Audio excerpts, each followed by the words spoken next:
Dear students, it is a continuation of the previous 3 videos, and in this video especially I am going to discuss with you the role of the speaker in Lok Sabha, or what is the significance of the role of the speaker in Lok Sabha. First of all, let us see who is a speaker in Lok Sabha. So he is the presiding officer of the Lok Sabha. What does it mean? It means that there are various meetings are held or various assemblies are held in Lok Sabha, and all those meetings will be presided over by the speaker, or he has got the control over all the meetings of the Lok Sabha. So that is mean by he is the presiding officer of the Lok Sabha. And how he is being elected? He is elected among the members of the house, and the first meeting of a new government after the general election, the agenda of the meeting will be the election of the speaker, and he will be elected by simple majority. And you think that if there is no speaker, then what will happen? Then there is a office of deputy speaker. In the absence of the speaker, all the responsibility will be carried out by the deputy speaker of the Lok Sabha, who is being elected along with the speaker. Next, so how the election of the speaker takes place? As we know, before the first meeting, the ruling party will have a consultation with the opposition party, and they will nominate a candidate to the post or to the office of speaker.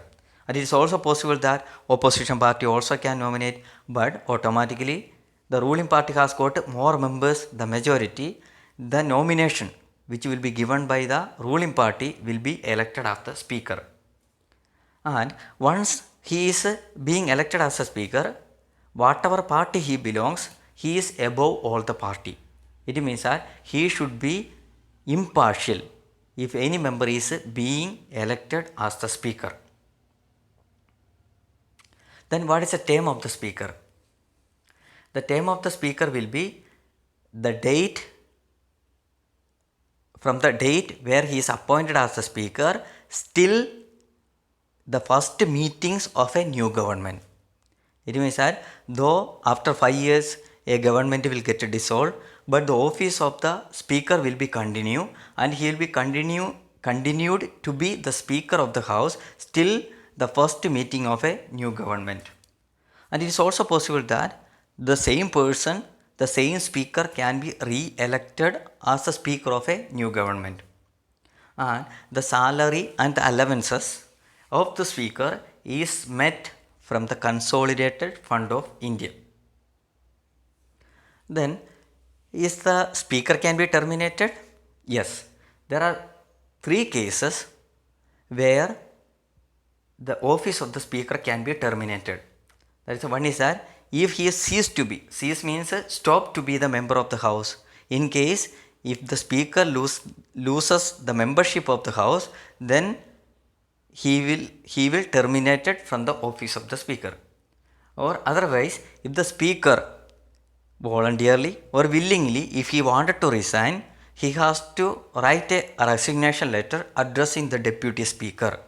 In that case also, the office of the speaker will be terminated.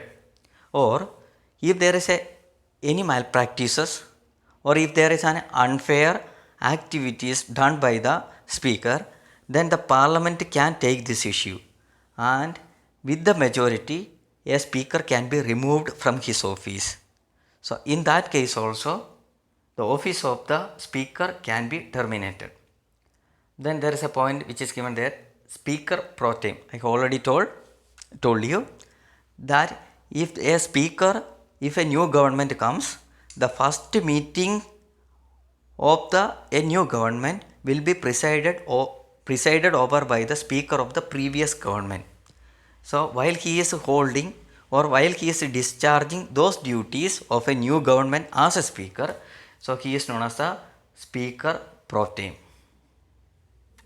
Then let us discuss about what are the power and the functions of the speaker. The first one, as I had told you, that all the meetings which are held at the house will be presided over by the speaker. And all the speeches which are made there in the house or in the parliament will be always addressed to the speaker. So, to an individual member, so the matter may be discussed between two individual members, but the matter cannot be directly addressed to that particular member, but it will have to be always addressed to the speaker.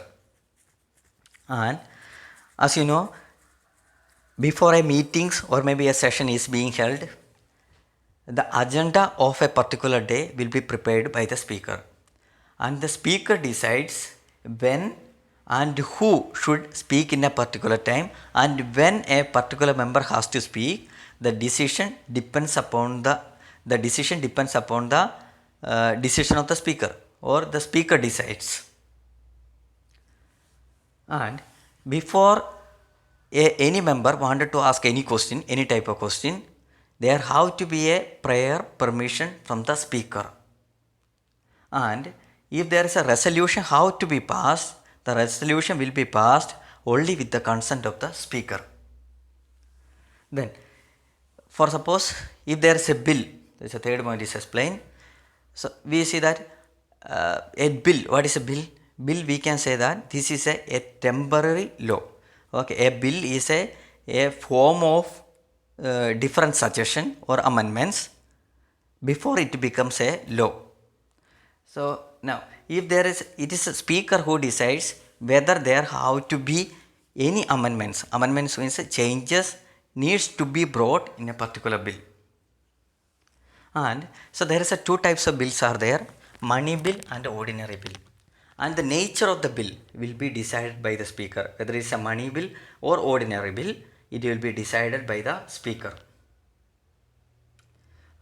And you see that any bill, if it wanted to become a law, it have to have the final permission from the president. Before it is sent to the president, it should have the consent of the speaker. Then the next point explain. So there is a kind of deadlock. There can happen a deadlock. It means that what's a deadlock? Deadlock.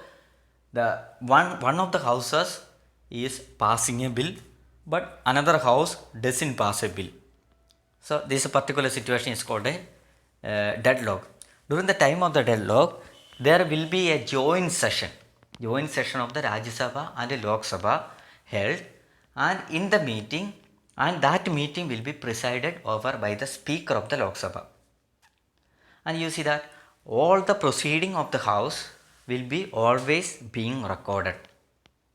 And if there is any member who is using any unparliamentary words, those words will be removed from the proceeding of the house by the speaker.